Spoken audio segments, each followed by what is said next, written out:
Hello hello.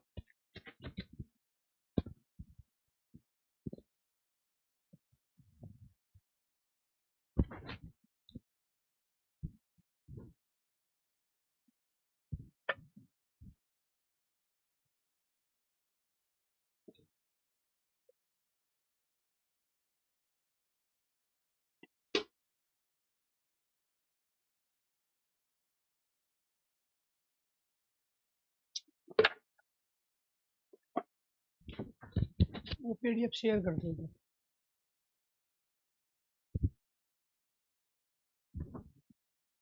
उसके साथ 10 page वाली बुक की भी कर देना। जी नमस्कार साथियों, गुड मॉर्निंग प्यारे दोस्तों, जय हिंद, वंदे मातरम, राधे राधे। आज की जो हमारी क्लास है प्यारे दोस्तों, उसके अंतर्गत टॉपिक है हिंदी एवं अन्य भारतीय भाषाएं। क्योंकि अभी हमने हिंदी शब्दावली वाला अपना ग्रुप कंप्लीट किया है और हिंदी शब्दावली के अंदर सारे टॉपिक हमारे कंप्लीट हुए। ठीक है, उससे संबंधित जो पीडीएफ है वो अपलोड करा दी गई है आपकी नोट्स की कैटेगरी में। तो हिंदी शब्दावली के अंतर्गत आप लोगों को भी थोड़ा सा एफर्ट्स लगाना है, क्योंकि ये शब्दों का खेल था सारा। सबसे पहले हमने इसमें अनेकार्थी शब्द कराए थे, ये आपको ध्यान रखना है। आपके पास जो भी किताब है उस किताब में से भी आप जरूर पढ़ेंगे। इसके साथ हमने दूसरा जो टॉपिक लिया वो था पर्यायवाची शब्द। पर्यायवाची शब्द अब पढ़ना भी आपको इसी रूप में है, इनको इसी सीक्वेंस में जब भी आप सेल्फ स्टडी करेंगे। विलोम शब्द है, विलोम शब्द। इसके बाद में वाक्यांश के लिए एक शब्द, वाक्यांश के लिए एक शब्द। मैं खुद अपने बैचों में इसको 2-2 बार पढ़ाता हूँ, ये आपको ध्यान रखना है। ठीक है, आपको खुद 4 बार पढ़ना है, तब जाके यहाँ से क्वेश्चन कर पाओगे। इसके बाद में श्रुति सम भिन्नार्थक शब्द, श्रुति सम भिन्नार्थक शब्द, श्रुति सम भिन्नार्थक शब्द। और इसके बाद में प्यारे दोस्तों वर्तनी, वर्तनी। और यहाँ पे हैं संख्यावाचक शब्दों का मानक रूप, संख्यावाचक शब्दों का मानक रूप, संख्यावाचक शब्दों का मानक रूप, जो 1 से लेके 100 तक जो संख्याएं हैं उनका जो मानक रूप है। ये 7 टॉपिक हमने अपनी पिछली कुछ क्लासों में दोस्तों कंप्लीट किए। इन 7 टॉपिक का रोल आपके एग्जाम में जो रहने वाला है वो मिनिमम 5 और मैक्सिमम 7। अगर एक टॉपिक से एक क्वेश्चन भी आए तो 7 क्वेश्चन। कई बार क्या होता है, 2 पर्यायवाची पूछ लिए, 2 विलोम शब्द पूछ लिए, इनसे नहीं आया। ठीक है, श्रुति सम भिन्नार्थक नहीं पूछा वाक्यांश के लिए। अब 2 बार मुझे पढ़ाना है। ठीक है, आपको ध्यान रखना है। एक बार जब बैच कंप्लीट होगा उस समय देखेंगे। ठीक, इसके साथ साथ अब आपका काम बच गया इसी हिंदी शब्दावली की कुछ मैराथन क्लासेस। तो आपको हिंदी बाई अरुण सर जो यूट्यूब चैनल है, ठीक है, क्योंकि एक बार पढ़ के इससे क्वेश्चन सही नहीं होंगे। Hindi by Arun sir, Hindi by Arun sir मेरा यूट्यूब चैनल है, जिस पर 6.5 लाख बच्चे एक्टिव हैं। मॉर्निंग में 7 बजे क्लास होती है, शाम को 9:30 बजे इस पर क्लास होती है। क्लास का टाइमिंग क्या है, 7 बजे है सुबह, 7 बजे सुबह। और शाम को जो क्लास का टाइम है वो है 9:30 बजे, 9:30 बजे शाम को। आज साहित्य की क्लास है जिसमें टॉप 300 क्वेश्चन मैं लूंगा। टॉप 300% यार दोस्तों साहित्य के होंगे। ये जरूरी नहीं कि आप इसमें लाइव आओ, ठीक है, आप बाद में भी सुन सकते हैं, लेकिन आपके लिए जरूरी ये है कि शब्दावली की जो मैराथन क्लासें हैं वो मैराथन क्लासें आपको लेनी है, मैराथन क्लास। तो इसमें जो मैराथन क्लास हैं वो प्यारे दोस्तों 4 क्लासें हैं शब्दावली की। मैं गारंटी के साथ कहता हूं कि अगर आपने मैराथन क्लास 4 ले ली ना, उसके बाद जिंदगी में कभी भी आपको शब्दावली किसी किताब से, टीचर से, या फिर प्यारे दोस्तों आपको पेड कोर्स में या यूट्यूब पे पढ़ने की आवश्यकता नहीं होगी। तो 4 अलग-अलग मैराथन क्लासे है, चारों में अलग-अलग कॉन्सेप्ट है, अलग-अलग कंटेंट है, इस चीज का आपको ध्यान रखना है। अब आपको करनी है वहां से प्रैक्टिस। इसके अंदर ऑब्जेक्टिव टाइप मैंने क्या कराया, थ्योरी के रूप में कराया। अब इसी चैनल पर जब आप जाओगे तो मैराथन क्लास आपको डालना, हिंदी शब्दावली मैराथन क्लास, उसमें जो ऑब्जेक्टिव टाइप क्वेश्चन है उसको आपको करना है। और जब चूंकि आपने कॉन्सेप्ट को क्लियर किया है, आप वहां प्रैक्टिस में होंगे, उसके साथ नए तरह के क्वेश्चन से वाकिफ होंगे, और उसके बाद में आप इस टॉपिक से हो जाएंगे फ्री। इसके बाद हिंदी का एक दूसरा सेक्शन है हमारा, और वो है हिंदी एवं अन्य भारतीय भाषाएं। हिंदी एवं अन्य भारतीय भाषा, ये टॉपिक आज मुझे कराना है, हिंदी एवं अन्य भारतीय भाषा। ठीक है, हिंदी एवं अन्य भारतीय भाषाएं, इसमें दो चीजें आपको यहाँ पे ये सीखनी है। एक तो इसमें यहाँ पे मैं के साथ में हलंत आया है, कहीं तो हम इस एवं का प्रयोग प्यारे दोस्तों इस रूप में करते हैं, ध्यान से देखना है आप, कहीं तो हम इस रूप में इसका प्रयोग कर लेते हैं, और कहीं हम इसका प्रयोग यहाँ इस रूप में करते हैं। इस कॉन्सेप्ट को समझो। अगर यहाँ पे कोई 11 स्वर में से कोई एक आता है, जैसे यहाँ ए आया है, 11 स्वर में से कोई भी आए, अगर यहाँ पे कोई भी स्वर वर्ण आता है तो प्यारे दोस्तों हम अनुस्वार का प्रयोग नहीं कर सकते। हम किसका प्रयोग करेंगे, हम प्रयोग करेंगे यहाँ पर मैं के साथ ये हलन, क्योंकि ये जो अनुस्वार आया है वो इसी के स्थान पे है। अगर यहाँ आ जाता है व्यंजन, यहाँ क्या आ जाता है, कोई व्यंजन वर्ण आ जाए यहाँ पर, और व्यंजन वर्ण आएगा, जैसे यहाँ ए आया है, ये स्वर है, व्यंजन वर्ण आएगा तो आप इसका प्रयोग नहीं कर सकते, उस समय आप इसका अनुस्वार में परिवर्तन करेंगे। दूसरी चीज आपको ध्यान रखना है, भाषा जो शब्द है वो स्त्रीलिंग है, और स्त्रीलिंग शब्दों का बहुवचन बनाने के लिए उसमें प्यारे दोस्तों हम इसका प्रयोग करते हैं। तो इसमें जो आप लिखते हो, ये लिखते हो, कई बार ये अपने आप में वर्तनी में भी पूछा जाता है, लिंग और वचन में भी पूछते हैं, भाषाएं, ये वाला है, गलत है। ऐसे ही इसको प्यारे दोस्तों आप ये लिखोगे, ठीक है, ये भी गलत है। ऐसे ही आप इसको लिखोगे, यहाँ पे आपको ये लिखोगे, या तो आप ये सही मानोगे, इसको हम कैसे लिखेंगे, इस रूप में, या तो आप, या तो उसने ये दिया हो या फिर ये दिया, क्योंकि आज की डेट में हम इसके स्थान पर केवल इसका भी प्रयोग करें, लेकिन ये गलत है, ये भी गलत है, ये आपको ध्यान रखना है। अगर इसमें इस रूप में भी वो देगा भाषाएं, या बिंदी भी नहीं लगाएगा, तो भी प्यारे दोस्तों ये क्या है, गलत है। तो हिंदी एवं अन्य भारतीय भाषा हमारा टॉपिक है, और इस टॉपिक के अंतर्गत यानी कि ये सेक्शन है हिंदी का एक, इसके अंदर हम पढ़ेंगे लिपि के बारे में, जो हमारी लिपियां होती है। फिर इसके बाद पढ़ेंगे प्यारे दोस्तों हम भाषा परिवार के बारे में। इसके बाद भाषा परिवार के बारे में पढ़ेंगे। इसके बाद में फिर पढ़ेंगे हम हिंदी का उद्भव और विकास, हिंदी का उद्भव व विकास। इसके बाद में फिर फोर्थ टॉपिक इसके अंदर है भारतीय संविधान में हिंदी, भारतीय संविधान में हिंदी। इसके बाद में फिर फिफ्थ टॉपिक पढ़ेंगे हम अपभ्रंश भाषा से हिंदी का विकास, अपभ्रंश भाषा से हिंदी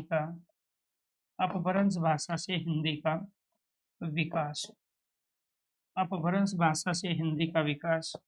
इसके बाद में पढ़ेंगे हम उपभाषा के बारे में, उपभाषा विभाषा, उपभाषा विभाषा,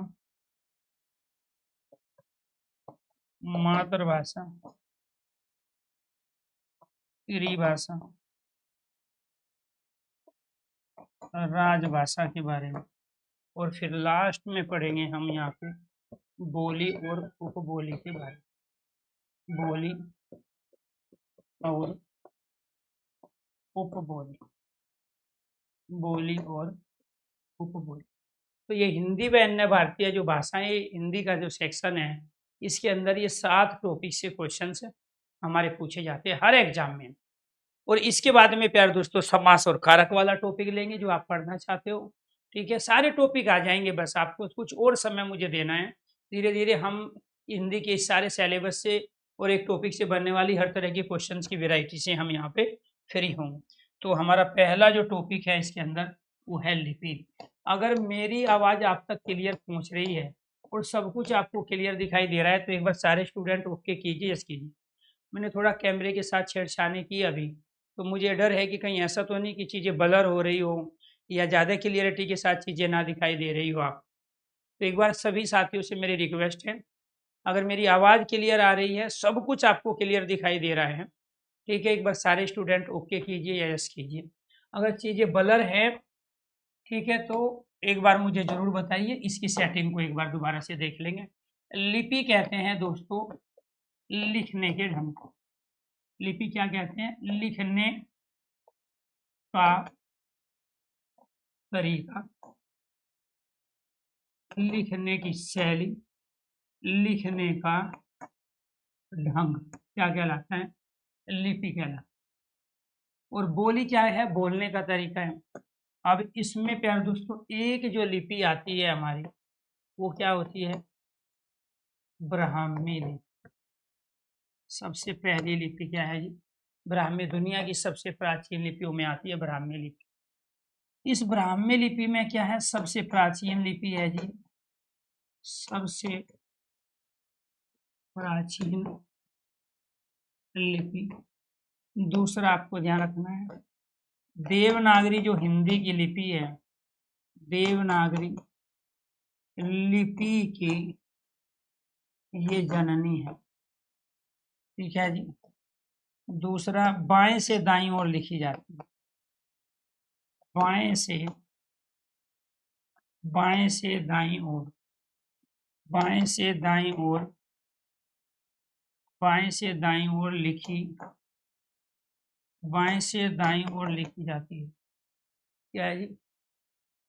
नोट्स दे दीजिए। नोट्स तो फ्लिपकार्ट पे है भाई, नोट्स तो ये है, ठीक है। ये बुक आ गई है जिसका आपको बेसब्री से इंतजार था। केवल 21 दिन में हिंदी सीखे, फ्लिपकार्ट पे मिलेगी, आप सर्च करोगे, ठीक है, ठीक है, Hindi book by Arun sir या अरुण सर हिंदी बुक। फ्लिपकार्ट पे जैसे आप जाओगे, ऊपर लिखा होगा क्लास नोट्स, हिंदी के सारे सेक्शन इसके अंदर है। जो मैं ये पढ़ा रहा हूँ इसके अंदर सबसे पहले इस किताब की शुरुआत इसी से हुई है, हिंदी व अन्य भारतीय भाषा से। तो इसके अंदर तमाम वे टॉपिक जो किसी भी एग्जाम में पूछे जाते हैं, और 7 टॉपिक ऐसे जो किसी बुक में नहीं है। 7 टॉपिक कौन सी? एक तो शब्दकोश पठन, हिंदी शब्दकोश अर्थात हिंदी डिक्शनरी में कौन सा शब्द सबसे पहले आएगा, कौन सा वर्ण पहले आएगा, कौन सा वर्ण बाद में आएगा, आप में से किसका नाम है डिक्शनरी में सबसे पहले आएगा, उसके कॉन्सेप्ट को क्लियर किया गया है एग्जाम्पल के साथ में। फिर इसमें प्यारे दोस्तों हिंदी जो हमारी हिंदी की संख्याएं होती है 1 2 3 4 1 से लेकर 100 तक, उनका मानक रूप इसमें दिया गया है। आजकल क्वेश्चन पूछा जा रहा है। इसके बाद क्वेश्चन पूछा है पदबंध, संज्ञा पदबंध, विशेषण पदबंध, सर्वनाम पदबंध, क्रिया पदबंध है, अव्यय पदबंध है। वो किसी भी बुक में क्लियरिटी आज तक उसकी नहीं है, इसमें इसके अंदर हुई है। इसके बाद है काव्य के गुण, शब्दशक्ति से क्वेश्चन पूछा जाता है, इसके अंदर है। वर्ती और पक्ष हमेशा क्वेश्चन आता है, वो इसके अंतर्गत है। इसके बाद एक ही नाम की अनेक रचनाएं जो साहित्य में क्वेश्चन पूछा जाता है, इसमें है। तो ये ऑल इन वन है एक तरह से। केवल 21 दिन में आप 250 पेज के ये क्लास नोट्स हैं। आपको ये जो चीज मैं यहाँ लिख रहा हूँ, आप इसको लिखो या ना लिखो, अगर आपके पास ये बुक है तो फिर आपका काम एक ही बचता है, या तो आप 21 दिन में इसकी सेल्फ स्टडी करके हिंदी से फ्री हो जाओ, या फिर आप यहाँ पे 2-2.5 महीने तक लगातार यार दोस्तों आप क्लासें लो। तो एक अपने आप में बेजोड़ ये नोट्स मैंने तैयार किए। उसका रीजन ये था कि पिछले 4-5 महीनों से बच्चों ने मुझे परेशान किया, और एक बड़े लेवल पे किया। जो नए बच्चे आ रहे थे अलग अलग एग्जाम की तैयारी करने के लिए, सर जी पीडीएफ, सर जी नोट्स, सर जी पीडीएफ, सर जी नोट्स। अब मुझे लगा कि जब बच्चा पीडीएफ और नोट्स से पढ़ लेता है, मुझे पढ़ाने की आवश्यकता ही नहीं है, तो मैं क्यों ना प्यार दोस्तों वो नोट्स तैयार करके बच्चों को दे दूं। क्योंकि ये हालांकि ये नोट्स बोलेंगे नहीं, यहाँ पे बोल भी रहा हूँ, लेकिन मेरे पढ़ाने के बावजूद भी मुझे पता है जो मैं पढ़ा रहा हूँ उससे बाहर पेपर में कुछ नहीं आएगा, लेकिन मेरे पढ़ाने के बावजूद भी बच्चों की रिक्वायरमेंट तब भी पीडीएफ और नोट्स की बनी रही। तो मुझे लगा कि मुझे इन नोट्स पे ही काम कर लेना चाहिए सबसे पहले, उसके बाद मैं पढ़ाना शुरू करूँगा। सबको पीएनजी चाहिए थी, मैंने पीएनजी देना शुरू किया पिछले 2 महीने से, उसके बावजूद भी। तो फिर मुझे लगा कि ये इतनी सारी पीएनजी हो गई, 100 से ज़्यादा पीएनजी हो गई, पीडीएफ हो गई, बच्चा कितना पढ़ेगा। तो फिर मैंने 250 पेज के उस सारे सिस्टम को एक साथ सीक्वेंस में रख दिया है इस प्यार दोस्तों क्लास नोट्स के बुक के अंतर्गत। तो आप इसको फ्लिपकार्ट से परचेज कर सकते हैं। अभी ऑफलाइन 2 से 3 दिन के अंदर आपके पास ये हर जगह पहुंच जाएगी, दुकानों पे जहाँ पे कॉम्पिटिटिव एग्जामों की बुक मिलती है आपके शहर में। फिलहाल ये फ्लिपकार्ट पे, ये अमेजोन पे नहीं है। इस पे 200 रुपया प्राइस है, 20 रुपया उस पर डिस्काउंट है। और प्यार दोस्तों 24 से 48 घंटे के अंदर ये आपके एड्रेस पे पहुंच जाएगी, जो भी आप पिन कोड दोगे, अपना एड्रेस दोगे।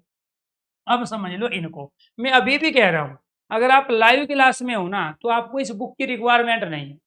लेकिन समस्या क्या है, आपके अंदर पेशेंस नहीं है, आप तुरंत हिंदी से फ्री होना चाहते हो। और यहाँ पे यार दोस्तों कम से कम 2 से ढाई महीना लगते हैं। जब मैं बैच शुरू किया था हिंदी का, तो उसमें आपको ध्यान रखना है कि कम से कम मुझे 60 से 70 टॉपिक कराने के लिए मिनिमम 2 महीने चाहिए चाहिए। ठीक है, और उसके अंतर्गत सारी वे चीज़ें आपको प्रोवाइड करा देते हैं हम समय रहते, जो एक परीक्षा के लिए प्यारे दोस्तों उपयोगी होती है और बच्चों की रिक्वायरमेंट रहती है। लेकिन बच्चों को एकदम से, जैसे बैच खरीदा, एकदम से सारी चीज़ चाहिए। अब मैं ये बहुत सारी चीज़ें आप पढ़ोगे, किताब भी पढ़ लोगे, पीडीएफ भी पढ़ लोगे, पीएनजी भी पढ़ लोगे और मेरे से लाइव क्लास भी लोगे। इस सब के झंझट से बचने के लिए ही मैंने एक रामबाण सॉल्यूशन ये निकाला क्लास नोट्स का। तो लिखने का तरीका, शैली और ढंग है। तो ब्राह्मी लिपि सबसे प्राचीन लिपि है, देवनागरी की लिपि की जननी है, बाएं से दाईं ओर लिखी जाती है। तो ये है प्यार दोस्तों हमारा ब्राह्मी लिपि से संबंधित। इसके बाद में प्यार दोस्तों दूसरा है हमारा देवनागरिक लिपि। कौन सी लिपि है? देवनागरिक लिपि। तो देवनागरिक लिपि क्या है जी? देवनागरिक लिपि ब्राह्मी लिपि से विकसित हुई है। ब्राह्मी लिपि से, ब्राह्मी लिपि से विकसित हुई। तो इसका विकास कहाँ से हुआ? जन्म ब्राह्मी लिपि से। दूसरा, बाएं से दाईं ओर, बाएं से दाईं ओर मतलब लेफ्ट टू राइट, बाएं से दाईं ओर, बाएं से दाईं ओर, बाएं से दाईं ओर लिखी जाती है, बाएं से दाईं ओर लिखी जाती है। और तीसरा आपको ध्यान रखना है, ये हिंदी, हिंदी, संस्कृत, नेपाली भाषा की लिपि, नेपाली भाषा की लिपि है। तो हिंदी, संस्कृत, नेपाली किस भाषा, किस लिपि में लिखी जाती है? देवनागरी की लिपि में लिखी जाती है। ठीक है। दूसरा नाम, अन्य नाम, अन्य या दूसरा, दूसरा नाम नागरी व शारदा लिपि भी है। नागरी व शारदा लिपि भी है। इसी को नागरी या शारदा लिपि भी कहा जाता है। शारदा किसका नाम है जी? वाग देवी सरस्वती का। और देवनागरी किसी का? देवों की वाणी की ये लिपि मानी गई। ये खुद में क्वेश्चंस हैं और उनके आंसर, खुद में क्वेश्चंस है और उनके प्यार दोस्तों ये क्या है? आंसर है। इसके बाद में तीसरा जो है ये आपको ध्यान रखना है, यहाँ पर खरोष्टी लिपि। क्या है जी? खरोष्टी लिपि। खरोष्टी लिपि के अंतर्गत आपको ध्यान रखना है, ये बना है खर, कहते हैं गधे को, ओष्ठ कहते हैं होठ को। तो गधे के होठ की संरचना की लिपि, गधे के होठ की आकृति वाली, गधे के होठ की, गधे के होठ की आकृति वाली लिपि कहलाती है। लिपि, गधे के होठ की आकृति वाली लिपि कहलाती है, कहलाती है। दूसरा, गधे के होठ की आकृति वाली लिपि कहलाती है। दाएं से बाईं ओर लिखी जाने वाली, दाएं से बाईं ओर, दाएं से बाईं ओर लिखी, दाईं से बाईं ओर लिखी जाने, दाईं से बाईं ओर लिखी जाने वाली लिपि है, अर्थात राइट टू लेफ्ट ये लिखी जाती है। तीसरा, अशोक के शिलालेख, सम्राट अशोक के सम्राट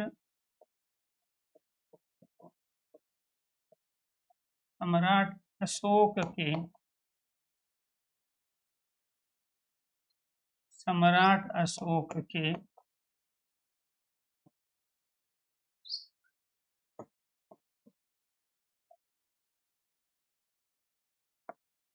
सम्राट अशोक के शिलालेख खरोष्टी लिपि में लिखे गए, खरोष्टी लिपि में लिखे गए। आपने जीएस में पढ़ा होगा हिस्ट्री के अंतर्गत, ठीक है। सम्राट अशोक के जो शिलालेख है, साबाजगढ़ी का शिलालेख है, मानेसर का शिलालेख है, वो सब क्या है, खरोष्टी लिपि में, ये आपको ध्यान रखना है। इसके बाद फोर्थ है हमारी अरमाइकी लिपि। कौन सी लिपि है, अरमाइकी।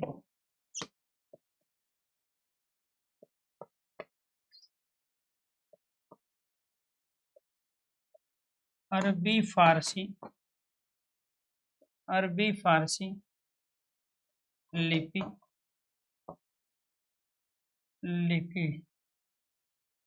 की जननी है।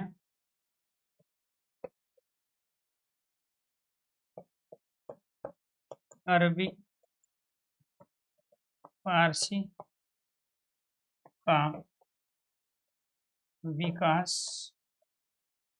इसी लिपि से हुआ, इसी लिपि से हुआ। तीसरा, दाईं से बाईं ओर, दाईं से बाईं ओर लिखी जाती है, यानी कि ये भी राइट टू लेफ्ट। दाईं से बाईं ओर का मतलब क्या है, राइट टू लेफ्ट। ये भी क्या है जी, राइट टू लेफ्ट। दो लिपि ऐसी है जो राइट टू लेफ्ट चलती है। राइट टू लेफ्ट का मतलब क्या है, जैसे हम उर्दू लिखते हैं, कैसे लिखेंगे जी, ऐसे लिखते हैं ना उर्दू को। इधर से मेरे लेफ्ट हैंड में पेन था और लिखा, राइट हैंड में पेन था, लिखा भी मैंने राइट साइड से। लेकिन जब मैं ये वाली लिपि लिख रहा हूँ जिसमें ये है, ये देवनागरी की लिपि है, राइट हैंड में पेन होने की वजह से भी लेफ्ट साइड से लिख रहा हूँ। तो ये आपको ध्यान रखना है, जो ये दोनों लिपि आपने पढ़ी है, ये दोनों की दोनों लिपि क्या है, ये आपकी लेफ्ट टू राइट चलती है। ये आपको ध्यान रखना है, ये क्या है जी, आपकी लेफ्ट टू राइट चलती, ब्राह्मी भी और देवनागरी। राइट हैंड में पेन होने की वजह से भी मैं बाईं साइड से लिख रहा हूँ, ठीक है। लेकिन यहाँ पर क्या है, राइट हैंड में पेन है और राइट साइड से लिख रहा हूँ, तो इसलिए आपको ध्यान रखना है, दोनों की दोनों लिपि क्या है, आपकी अरमाई की लिपि। अरब के जो देश है, जैसे सऊदी अरब है, ठीक है, वहाँ पे आज भी प्रचलन में है। अरब, जहाँ अभी युद्ध चल रहा है ना ये, ठीक है जी, इजराइल का और ईरान का, अरब देशों में प्रचलित लिपि है आपकी अरमाई की लिपि, ठीक है जी। उर्दू की प्राचीन लिपि है, ये ध्यान रखना है, उर्दू की प्राचीन लिपि, उर्दू की सबसे प्राचीन लिपि कौन सी है जी, अरमाई। ये आपको ध्यान रखना। भाषा, बोली और लिपि समय के साथ साथ अपने रूप को बदल लेती है, इसलिए कहा जाता है कोस कोस पे बदले पानी, चार कोस पे वान। ये आपको ध्यान रखना है जी। ठीक है, कोस कोस पे बदले पानी, चार कोस पे वाणी। नेक्स्ट,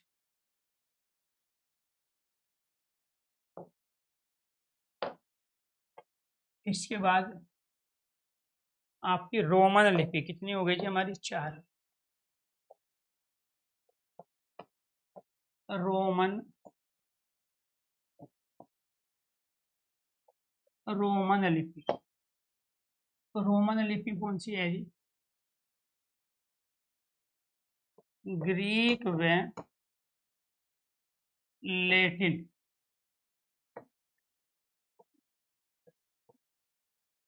लिपि की जननी। दूसरा, बाएं से दाईं ओर, बाएं से दाईं ओर, बाएं से दाईं ओर, बाएं से दाईं ओर, बाएं से दाईं ओर लिखी जाती है, बाएं से दाईं ओर लिखी जाती है। तीसरा, अंग्रेजी, स्पेनिश, जर्मनी, अंग्रेजी, स्पेनिश, जर्मनी, इटालियन भाषा की प्रमुख लिपि, प्रमुख लिपि है, ये आपको ध्यान रखना। तो लैटिन जो लिपि है इसका प्रयोग अमेरिका और उसके आसपास के क्षेत्र में, ग्रीक का प्रयोग इंग्लैंड अर्थात ब्रिटेन में, ये आपको ध्यान रखना। ठीक है, तो समझ में ना आने वाली तो कोई चीज मैंने समझाई नहीं अभी आप। तो यहाँ पर ये क्या है, खुद में क्वेश्चन खुद में आंसर। ये आपसे पूछेगा ग्रीक व लैटिन लिपि की जननी बताइए, या ग्रीक या लैटिन की प्राचीन लिपि बताइए, तो आंसर क्या है? रोमन लिपि है। ठीक है, रोमन जो लिपि है वो कैसे लिखी जाती है? बाएं से दाईं ओर, अर्थात लेफ्ट टू राइट है। तो लेफ्ट टू राइट हम ये भी लिख रहे हैं देवनागरी की लिपि।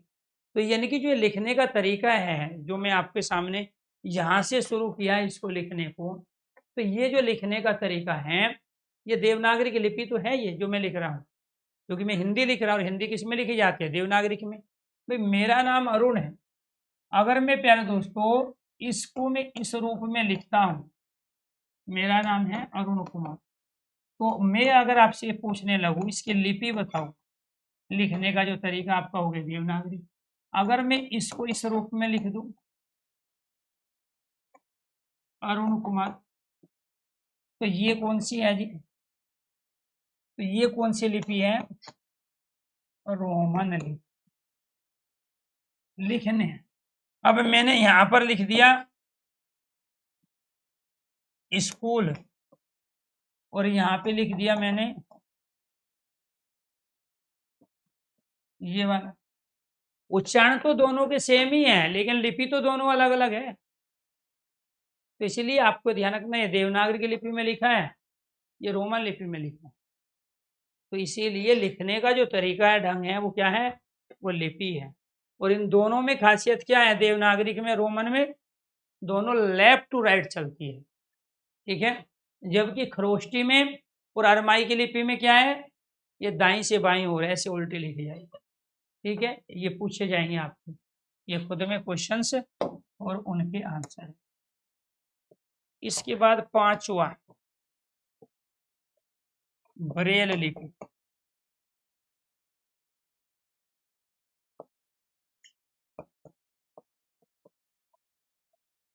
लुइस ब्रेल के द्वारा विकसित लिपि इसी है ब्रेल लिपि।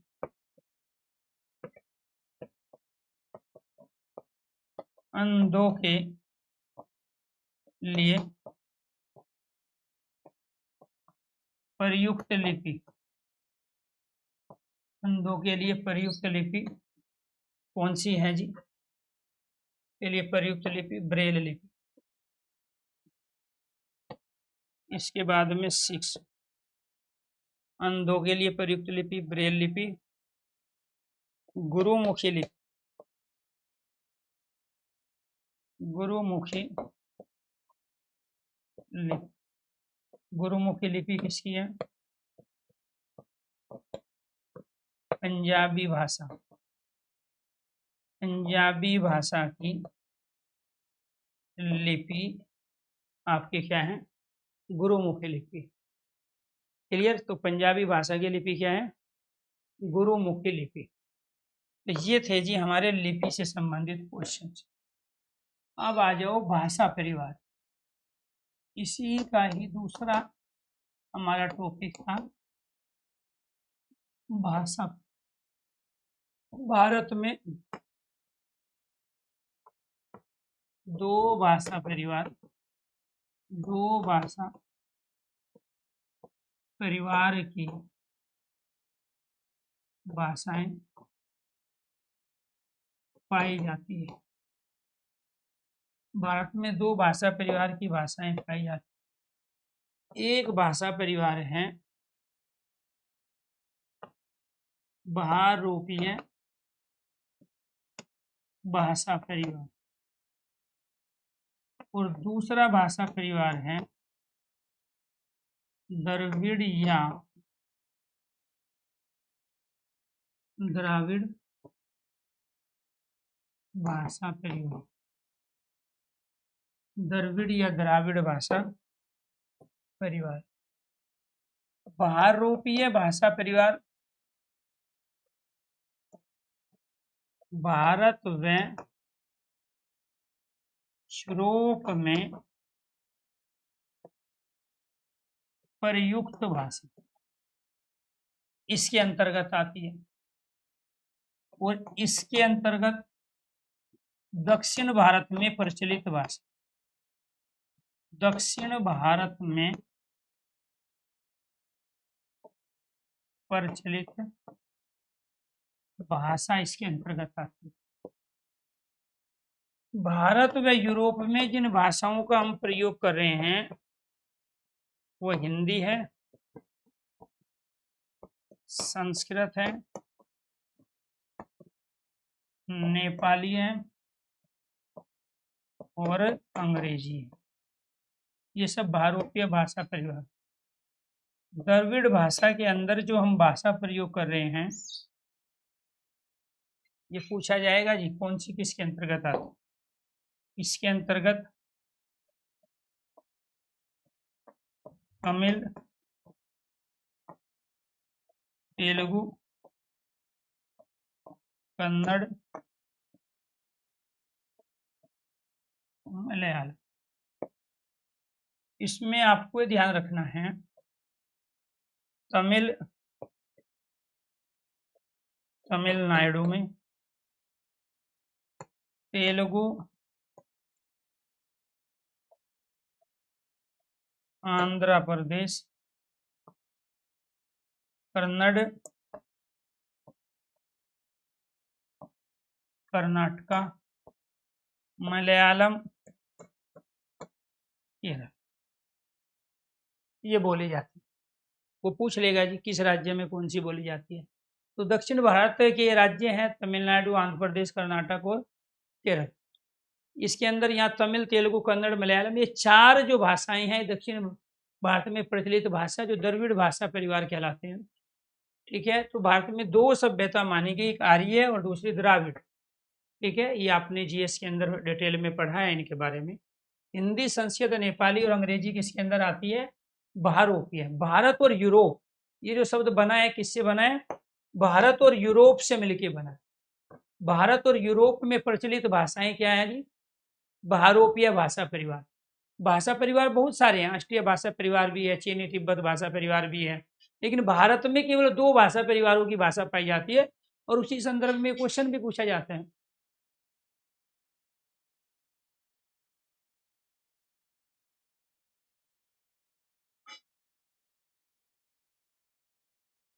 ठीक है, हाँ, इस टॉपिक के बाद ले लेंगे इन टॉपिक को। ठीक है, ये जरूरी है। इन टॉपिक के बाद हमने मेरी क्लास यूट्यूब पे भी होती है, ठीक है। जैसे मैंने अभी उपसर्ग वाला टॉपिक कराया हिंदी बाय उपसर्ग यूट्यूब चैनल पे सुबह मॉर्निंग में। सुपर 60 सीरीज चल रही है जिसमें मैंने कॉन्सेप्ट के साथ में टॉपिक के 60 क्वेश्चन से लेता हूँ, तो वहाँ से भी आप चीज़ों को कर सकते हैं। ऐसा नहीं है कि ये बैच की वैलिडिटी जब समाप्त हो जाएगी, ठीक है, जब आपके पास ये एक्सेस नहीं बचेगा, ठीक है, क्योंकि ये तो हम एग्जाम तक एक्सेस देते हैं या 1 साल तक देते हैं, 6 महीने तक देते हैं। ये 3 ही तरह की व्यवस्थाएं हैं कैरियर बिल में, ठीक है। कि बच्चों का कमेंट है, मैं उसका रिप्लाई दे रहा हूँ। कुछ कोर्स ऐसे हैं जो केवल 6 महीने तक ही आपके फ़ोन पे, आपके लैपटॉप पे, आपके सिस्टम पे शो होंगे। कुछ 1 साल तक शो होंगे, वो लिखा होता है जब आप बैच परचेज करते हैं उस समय, और कुछ एग्जाम तक। लेकिन उस 6 महीने के बाद में फिर आप कहाँ से पढ़ोगे, रिवीजन कहाँ से करोगे? उसके पास 2 तरीके हैं। एक तो जो नोट्स मैंने निकाले हैं जो फ्लिपकार्ट पे मिल रहे हैं, और दूसरा यूट्यूब चैनल। तमाम जो बच्चे पेड कोर्स में पढ़ते हैं उन्हीं को फिर यूट्यूब चैनल पे हम कंटिन्यू प्रैक्टिस कराते हैं, सेक्शन वाइज भी। यहाँ हम कॉन्सेप्ट को क्लियर करते हैं थ्योरी के रूप में, और वहाँ हम टॉपिक वाइज आपको प्रैक्टिस कराते हैं। तो जैसे हम जो टॉपिक यहाँ कंप्लीट कर रहे हैं, वही सारे के सारे टॉपिक प्यारे दोस्तों हिंदी बाय अनुसार यूट्यूब चैनल पे सुबह मॉर्निंग में 7 बजे टॉपिक वाइज पढ़ाता हूँ हमेशा, और शाम को मैं सेक्शन वाइज पढ़ाता हूँ, ठीक है। और उसकी क्लास शाम को 9:30 बजे होती है, सुबह की क्लास 7 बजे, ठीक है। बाकी जो टॉपिक हैं आपके, रोज आपको एक नया टॉपिक मिलेगा। जैसे एक टॉपिक कंप्लीट होता है उसके बाद फिर उसी ग्रुप से जुड़ा हुआ दूसरा टॉपिक होगा, ये आपको ध्यान रखना है। क्लियर? और जो भी मान के चलो टॉपिक आपका नहीं आया, अभी आपको पढ़ना है, मान के चलो आप कोई मॉक टेस्ट लगा रहे हैं, कोई टेस्ट सीरीज आपने ज्वाइन की है, या प्रीवियस क्वेश्चन पेपर सोल्व करना चाहते हो, तो मेरे चैनल पे थ्योरी से लेके टॉपिक वाइज मैराथन क्लास हर तरह से टॉपिक पढ़े हैं, तो वहाँ से भी आपको 100% चीज़ें क्लियर होगी। मुद्दा ये नहीं है कि आप यहाँ लाइव आए तभी आप सीखोगे, मुद्दा है कि सीखने के पीछे की मंशा क्या है आपकी। आपने बैच तो परचेज कर लिया, किताब भी आप परचेज करते हो, लेकिन आज तक कोई किताब आपके पास ऐसी नहीं जिसका पेज नंबर 1 से लेकर उसके लास्ट पेज तक आपने पढ़ दिया हो। ऐसे ही आप बैचों में करते हो, ठीक है। कोई बैच ऐसा नहीं कि शुरू से लेकर लास्ट तक सारी क्लासें आपने सुन ली हो और उसका रिवीजन कर लिया हो। करते ही नहीं है स्टूडेंट, बस चाहिए आने दो, इधर से भी आने दो, उधर से भी आने दो, और उसी मानसिकता के साथ में फिर हम आधी अधूरी तैयारी के साथ पेपर में जाते हैं, और इसी वजह से हम सारे क्वेश्चन हिंदी के सही नहीं बना पाते। तो ये था जी हमारे 2 भाषा परिवार, जहाँ से क्वेश्चन भाषा परिवार से संबंधित आएंगे वे ये थे। और मैं प्यारे दोस्तों इस सीक्वेंस में आपको लेके चल रहा हूँ। मैंने लिपि के बारे में बता दिया, भाषा परिवार के बारे में बता दिया। अब बारी है हिंदी का उद्भव और विकास। तो हिंदी का जो उद्भव और विकास है वो कैसे हुआ उसको भी समझने की कोशिश करो। हिंदी का उद्भव और हिंदी का उद्भव और विकास, एक क्वेश्चन बना आपका इससे रिलेटेड। अब सबसे पहले जो भाषा थी हमारी वो भाषा थी दोस्तों संस्कृत। कुछ समय के बाद में संस्कृत पाली में बदल गई। पाली प्यारे दोस्तों कुछ समय के बाद में प्राकृत में बदली। प्राकृत कुछ समय के बाद में अपभ्रंश में बदल गई, और अपभ्रंश कुछ समय के बाद में अवहट में बदल गई, और अवहट कुछ समय के बाद में प्राचीन हिंदी में बदल गई, और प्राचीन हिंदी कुछ समय के बाद में आधुनिक हिंदी में बदल गई। आधुनिक हिंदी, और आधुनिक हिंदी कुछ समय के बाद में बदल जाएगी इंग्लिश में। आधी हिंदी होगी और आधी होगी इंग्लिश। तो ये आपको ध्यान रखना, ठीक है। अब मुद्दा आता है यहाँ पे, ये जो संस्कृत थी ये भी एक नहीं थी, इसमें एक आपकी वैदिक संस्कृत थी, वैदिक संस्कृत मंत्रों वाली संस्कृत, और एक आपकी ये थी इसमें लौकिक संस्कृत। क्या थी? लौकिक। इस लौकिक संस्कृत से ही हिंदी का जन्म हो। हिंदी की जननी संस्कृत कहलाती है। तो ये जो संस्कृत थी ये मंत्रों वाली संस्कृत, और ये जो संस्कृत थी लौकिक, ये श्लोक वाली संस्कृत थी। जैसे रामायण और महाभारत वो श्लोक में लिखे गए, और जो हमारे प्यारे दोस्तों ऋग्वेद, यजुर्वेद, सामवेद, अथर्ववेद है वो मंत्रों में लिखे गए। तो 10,500 प्लस जो मंत्र हैं वो ऋग्वेद के अंदर है। दुनिया का सबसे प्राचीन ग्रंथ माना जाता है ऋग्वेद। दुनिया का सबसे बड़ा ग्रंथ माना जाता है महाभारत, जिसके अंदर 1,00,000 श्लोक हैं। और आप अंदाजा लगाओ, अगर 1,00,000 पेज की या 1,00,000 श्लोक की आज की डेट में कोई पुस्तक पढ़ेगा, तो हमारे पुराने ऋषि मुनि जो भी हुए ज्ञानी लोग, विद्वान, उन्होंने ऐसे बड़े बड़े ग्रंथ लिखे। इसी वजह से भारत को विश्व गुरु कहा गया। विश्व गुरु इसलिए नहीं कहा गया कि भारत के लोग विदेशों में जाके उपदेश देते थे, भाषण देते थे, जैसे आज के टाइम में आसाराम बापू, राम रहीम, रामपाल देते हैं। तो ये विश्व गुरु इसलिए कहलाया कि भारत के पास से प्रिंटिंग उद्योग बाद में आया, लेकिन उससे पहले तमाम हमारे ग्रंथ लिखे गए, वो भी कलम से। ऋग्वेद, यजुर्वेद, सामवेद, अथर्ववेद, उसके बाद में पुराण, आरण्य ग्रंथ, उपनिषद ग्रंथ तमाम। इसके बाद दुनिया का, अब ये यूरोप के अंदर ईडीएल और ओडिसी 2 ग्रंथ फेमस हैं। वो महाभारत और रामायण की नकल है, उसकी कॉपी है। ठीक है, उन्होंने जब हमारे महाभारत और रामायण के अंदर तमाम चीजें दी गई, फिर उसी को आधार बना के उन्होंने भी अपने ग्रंथ लिखे, अपने कल्चर पे, सामाजिक समाज को। तो यहाँ पे आपको ध्यान रखना है, तो यहाँ पे 24,000 श्लोक हमारे रामायण के अंदर है, जो वाल्मीकि के द्वारा लिखी गई। वेद व्यास के द्वारा जो महाभारत लिखे गए, उसके 3 भाग हैं, जय भारत और महाभारत। 1,00,000 श्लोक है, वो सब लौकिक संस्कृत के अंतर्गत आते हैं। वैदिक संस्कृत के अंदर हमारे वेद आते हैं। तो संस्कृत सबसे पहले वैदिक संस्कृत थी, यानी कि सनातन धर्म जो है उसकी अपनी भाषा संस्कृत थी। सनातन धर्म पतन की ओर गया, तो कुछ समय के बाद में उसका स्थान बौद्ध धर्म ने लिया। तो बौद्ध धर्म की जो भाषा थी वो पाली थी। फिर बौद्ध धर्म प्यारे दोस्तों हीयान महायान में बट गया, तो उसमें भी जब पतन हुआ तो उसका स्थान प्राकृत था जैन धर्म ने ले लिया। तो जैन धर्म के अंदर जो भाषाएं, जो ग्रंथ लिखी गई, जो प्रचार प्रसार हुआ, वो प्राकृत का हुआ। फिर जैन धर्म भी दिगंबर श्वेतांबर में लेडीज की एंट्री के चलते 2 अलग अलग भागों में बट गया, वो भी पतन की ओर गया। तो फिर वो अपभ्रंश ने उसकी जगह ले ली। ये अपने आप में संप्रदाय थे, शैव संप्रदाय, वैष्णव संप्रदाय, ठीक है, शाक्य संप्रदाय, ये सारे के सारे संप्रदाय आए आपके अपभ्रंश के काल में। तो कुल मिला के ये कहा जाता है कि कोस कोस पे बदले पानी और 4 कोस पे वाणी। यानी कि कोई भी लिपि, कोई भी भाषा, कोई भी वाणी, प्यारे दोस्तों कोई भी बोली अपने रूप को कुछ समय के बाद परिवर्तित करती रहती है। तो ऐसे ही यहाँ पे भी भाषा ने अपने रूप को परिवर्तन किया। संस्कृत कन्वर्ट हुई पाली में, पाली प्राकृत में, प्राकृत अपभ्रंश में, अपभ्रंश अवट में, अवट प्राचीन हिंदी, फिर आधुनिक हिंदी। और 2060-70 के आसपास जो हमारे देश में बोली जा रही होगी वो इंग्लिश होगी। यानी कि आपके बच्चे जब आप बूढ़े हो जाएंगे, आपके पोता पोती जो बोल रहे होंगे वो इंग्लिश बोल रहे होंगे, आज की संस्कृतनिष्ठ हिंदी नहीं बोल रहे होंगे। तो यहाँ पर आपको ध्यान रखना है, जब मैं बात करता हूँ अतीत की प्यारे दोस्तों, तो ये वैदिक धर्म जब था, संस्कृत उस समय प्रयुक्त हो रही थी। बौद्ध धर्म में पाली प्रयुक्त, त्रिपिटक पाली में लिखा गया। जितने भी प्यारे दोस्तों जातक दंतक कथाएं हैं, कुछ पाली में है तो कुछ प्राकृत में। जैन धर्म के दौरान जो लिखी गई वो प्राकृत में है। अपभ्रंश के 4 अलग अलग रूप थे। सुरसैनी अपभ्रंश है, अर्धमागधी अपभ्रंश, मागधी, नागर और पेशाची अपभ्रंश है।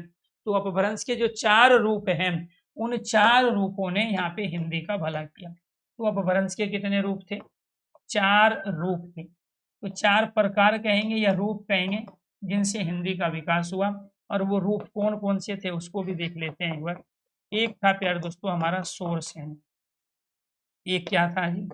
शोरसैनी अपभ्रंश। शोरसैनी, ये भी आपसे पूछा जाएगा जरूर। शोरसैनी अपभ्रंश। दूसरा जो था वो था जी अर्धमागधी। दूसरा क्या था? अर्धमागधी, अर्धमागधी अपभ्रंश। अर्धमागधी अपभ्रंश। तीसरा जो था वो था मागधी अपभ्रंश। मागधी अपभ्रंश, मागधी अपभ्रंश। इसके बाद क्या था जी? नागर व पेशाची। नागर व पेशाची, नागर व पेशाची अपभ्रंश। इसके बाद ये आपको ध्यान रखना है, ये क्या था जी? हमारा सनातन धर्म। ये जो भाषा थी कहाँ थी, ये सनातन धर्म, जिसको वैदिक धर्म भी कहते हैं, ये बौद्ध धर्म, ये जैन धर्म, ये संप्रदाय, ये क्या है, संप्रदाय, ये मठांतर, ये मठांतर, ठीक है। ये अरबी फारसी प्राचीन हिंदी, अरबी फारसी मिश्रित हिंदी, अरबी फारसी, अरबी फारसी मिश्रित हिंदी, अरबी फारसी मिश्रित हिंदी। ये है संस्कृत निष्ठ हिंदी। आधुनिक हिंदी क्या थी, संस्कृत निष्ठ। संस्कृत निष्ठ हिंदी का मतलब क्या हुआ, इसमें तत्सम शब्दों की अधिकता थी, इसमें अरबी फारसी शब्दों की अधिकता थी। ये मठांतर थे जी, आसाराम बापू राम रहीम से पहले के जो तमाम ठेकेदार थे धर्म के, उनके समय में अवहट भाषाएं चली। तो ये आपको ध्यान रखना है कि भाषा और धर्म का आपस में लेना देना क्या है जी, बिना भाषा के किसी भी धर्म का प्रचार प्रसार नहीं होता है, ये आपको ध्यान रखना है। तो इसीलिए सबसे पहली भाषा हमारी, इसी से हिंदी का क्या हुआ जन्म, हिंदी का जन्म इससे क्या हुआ, हिंदी की जननी है, हिंदी की जननी लौकिक संस्कृत। विकास हुआ, हिंदी का विकास इनसे हुआ, हिंदी का विकास, हिंदी का विकास हुआ आपका इनसे। अब आपका जन्म आपके माता पिता के द्वारा हुआ, लेकिन पालने पोषणे में आपकी बुआ का, आपकी भाभी का, आपकी बड़ी बहन का, आपके बड़े भाई का, आपके पड़ोसियों का भी रोल है। तो जो पालन पोषण किया है वो अपभ्रंश ने किया है हिंदी का, और जो जन्म दिया है वो संस्कृत ने। अब जब संस्कृत में भी वैदिक और लौकिक संस्कृत ऑप्शन में हो तो राइट आंसर क्या होगा आपका, लौकिक संस्कृत होगा। और प्यारे दोस्तों 2060-70 के आसपास भारत में जो हिंदी बोली जा रही होगी वो क्या होगी, इंग्लिश, आधी हिंदी आधी इंग्लिश होगी। ये संस्कृतनिष्ठ हिंदी है। अरबी फारसी शब्दों के स्थान पर जब संस्कृत के तत्सम शब्दों का प्रयोग होने लगा तो उसको हमने कहा संस्कृतनिष्ठ हिंदी, जो आज की डेट में आधुनिक हिंदी कहलाती है। ये आपको ध्यान रखना है, ठीक है। तो ये क्या था जी आपका हिंदी का उद्भव और विकास, इसका सीक्वेंस पूछा जाएगा, इसमें से कोई भी एक गायब कर देगा, पहले संस्कृत, फिर पाली, फिर प्राकृत, फिर अपभ्रंश, फिर अवट, प्राचीन हिंदी, आधुनिक हिंदी, और उसके बाद में प्यारे दोस्तों आपको ध्यान रखना है, तो ये क्या हो गया जी, प्राचीन हिंदी, आधुनिक हिंदी, और उसके बाद में ये आपका हो गया इंग्लिश। अब एक सेक्शन मुझे और कराना है आपको, वो है हमारा चौथा सेक्शन। ये चौथा सेक्शन है भारतीय संविधान में हिंदी। भारतीय संविधान में हिंदी। आपको ध्यान रखना, आपके सिलेबस में जो टॉपिक दिए हैं उन टॉपिक के अलावा भी क्वेश्चन पूछे जाते हैं। भारतीय संविधान भाग 17 के, ठीक है जी, संविधान का भाग 17 के हिंदी के बारे में चर्चा करते हैं। अनुच्छेद,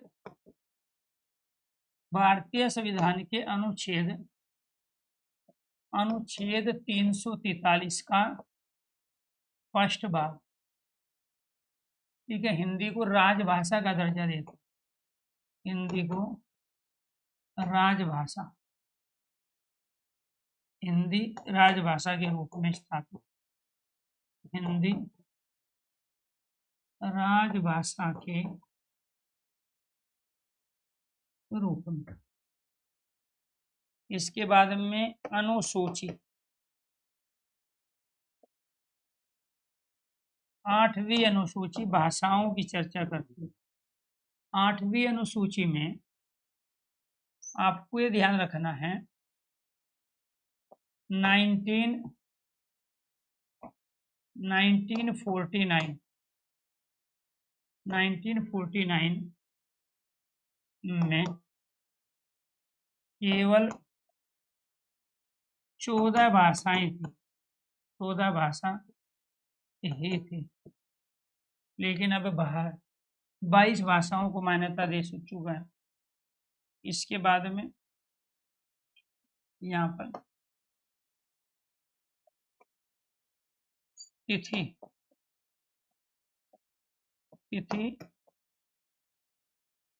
14 सितंबर,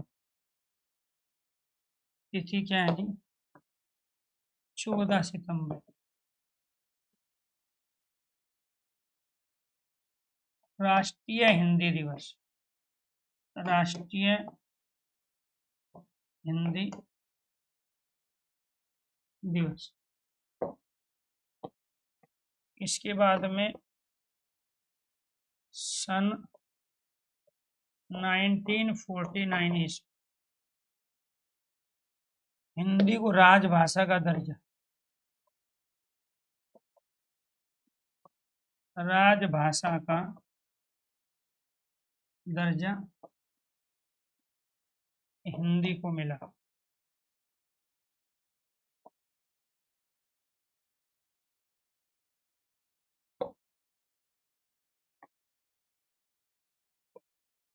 इसके बाद में लिपि, देवनागरी,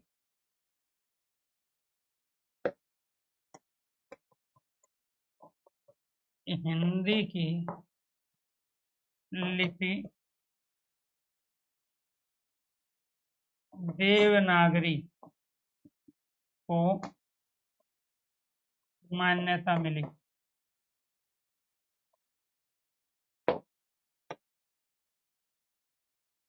इसके बाद मानक भाषा,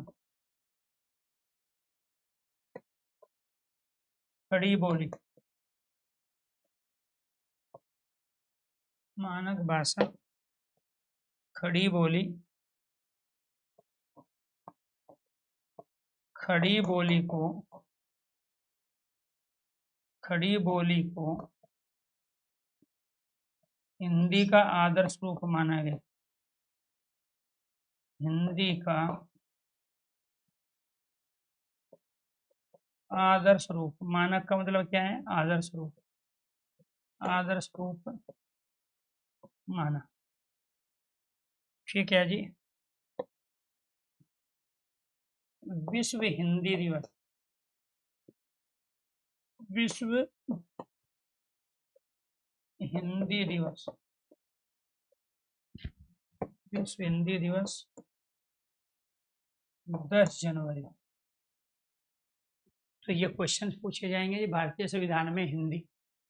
तो भारतीय संविधान में हिंदी क्या है जी?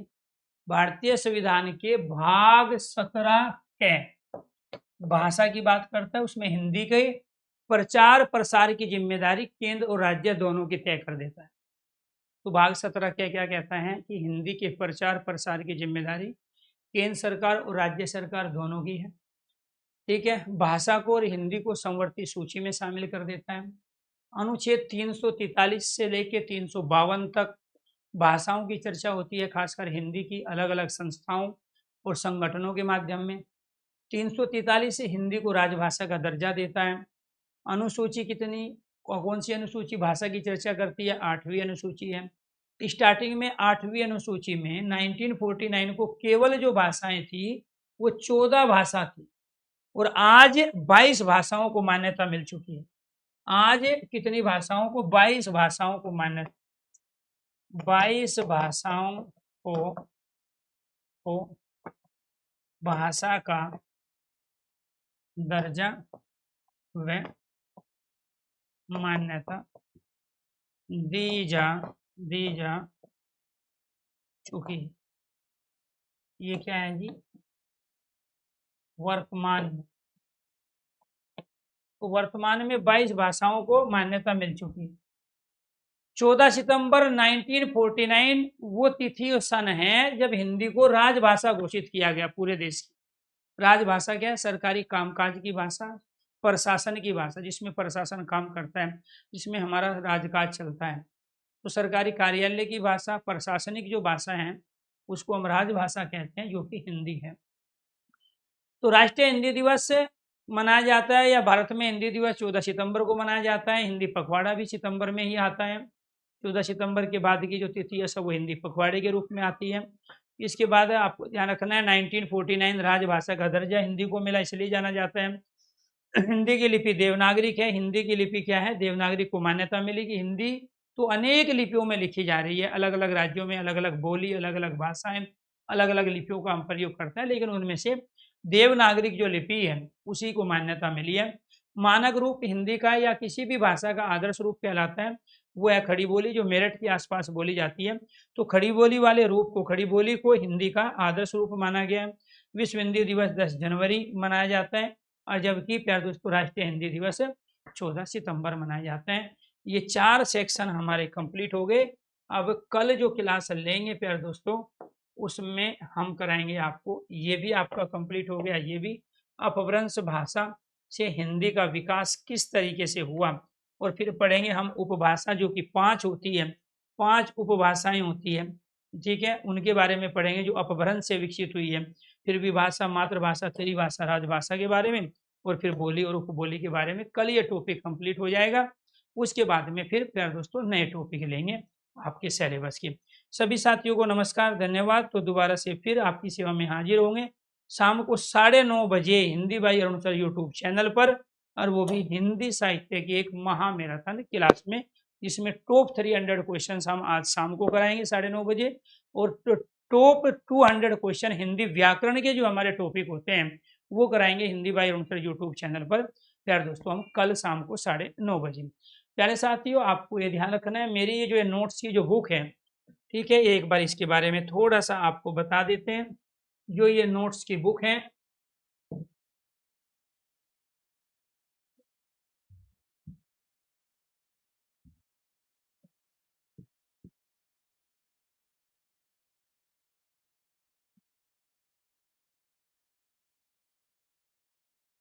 ये आपको फ्लिपकार्ट पे मिलेगी। ये नोट्स की बुक है, ये आपको ध्यान रखना है। इसके अंदर टोटल सेक्शन हिंदी के तमाम, ठीक है, ये क्लास नोट्स हैं। 21 दिन में आप इस बुक को या क्लास नोट्स को पढ़ के आप हिंदी के तमाम सेक्शनों से फ्री हो चुके हैं। इसमें लिखा है 21 दिन में हिंदी, ठीक है, हिंदी के दम पे सिलेक्शन सारे इसके अंतर्गत पूरी है। हैंड राइटिंग नोट्स है, ये प्रिंटिंग नहीं है जो आमतौर पे कॉपी पेस्ट करके बुक बनाई जाती है। तमाम जो भर्तियां हैं उनको टारगेट करके इसके अंदर हिंदी के सेक्शनों पे जोड़ दिया गया। ये पर्टिकुलर किसी एक भर्ती के लिए नहीं बनाई गई है। इसके अंदर हिंदी व्याकरण, हिंदी शब्दावली, हिंदी साहित्य, हिंदी काव्य और हिंदी विविध और सभी प्रतियोगी परीक्षाओं के लिए ये क्लास नोट्स आपके तैयार किए गए।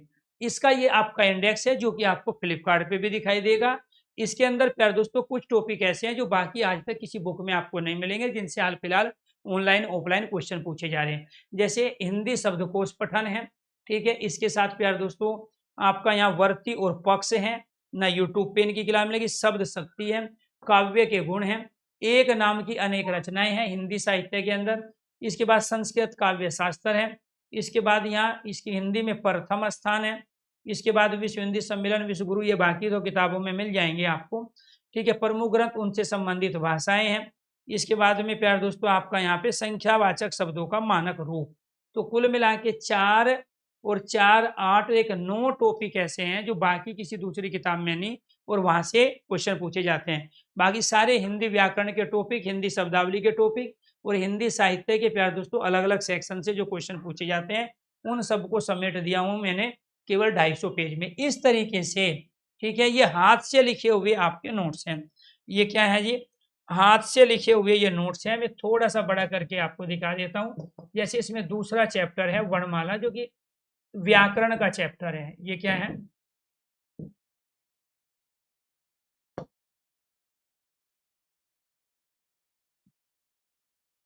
इस तरीके से है जी, ठीक है।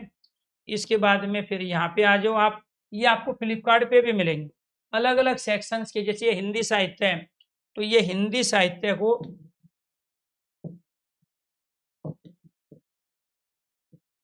ये आपका हिंदी साहित्य का पेज है। ये इस तरीके से आप इसको देख सकते हैं। ये अध्याय नंबर 29 है। तो सैंपल के रूप में ही अलग अलग आपको यहाँ पे पेज मिलेंगे। ठीक है, फ्लिपकार्ट पे, उससे भी आप ये इसका प्यारे दोस्तों स्कैनर है। आप इसको स्कैन करके भी आप वहीं पहुंच सकते हैं जहां पे ये बुक मिलेगी आपको 20% डिस्काउंट के साथ में। तो इस स्कैनर करके आप जो मोबाइल देख रहे हैं उसके दूसरा आपके पास अगर मोबाइल है उससे आप स्कैन करके आप इस बुक पे प्यारे दोस्तों पहुंच सकते हैं। साथ के साथ आपको ये ध्यान रखना है, बैक पेज इसका ये वाला है, इसका जो लिंक है, ये जो मेरी क्लास है ये आज शाम को है Hindi by Arun sir YouTube channel पर, टॉप 300 क्लास। तो जिस भी परीक्षा में साहित्य आता है तो साहित्य से फ्री होने के लिए ये क्लास आप लोगे, जो कि लगभग 4 घंटे की ये क्लास है, आज शाम को 9:30 बजे रहेगी। ठीक है, तो दोबारा से फिर मैं छोड़ के जाता हूँ, आपके पास लिंक भी है, ठीक है, डिस्क्रिप्शन बॉक्स में मेरे यूट्यूब चैनल पे भी पड़ा है, टेलीग्राम पे है, व्हाट्सएप पे भी है, और साथ के साथ इसको स्कैन करके भी यार दोस्तों आप इस क्लास नोट्स वाली बुक को परचेज कर सकते हैं। धन्यवाद, दोबारा से फिर मिलते हैं कल हिंदी व अन्य भारतीय भाषाओं वाले टॉपिक के साथ।